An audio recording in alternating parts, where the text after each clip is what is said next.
लई दाड़े के नितो दो ओना दो 14 नवंबर के पता चला आर गते को नोड़े अब बन बड़ा गया झारखंड रह चुनाव होयो कना उपचुनाव जहां दो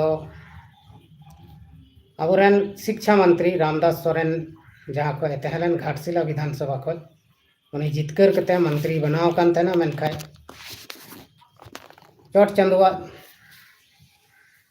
तीना दिन उन्हें दोहय रिया नवा धरतीपुरी रे तहलना इन दिन के पासे तहलन तया उनिया नवा धरतीपुरी रे तहन दो आदो ओना तगी उनिए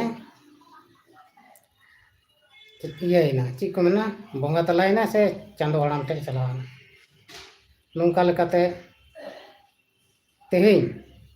ओंडेना जहां चुनाव से जहां सीट दो खाली कना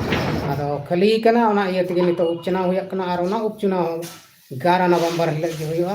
और ओंडे दो झारखंड मुक्ति मोर्चा सोमेश सोरेन को तिंगु का दिया और सोमेश सोरेन की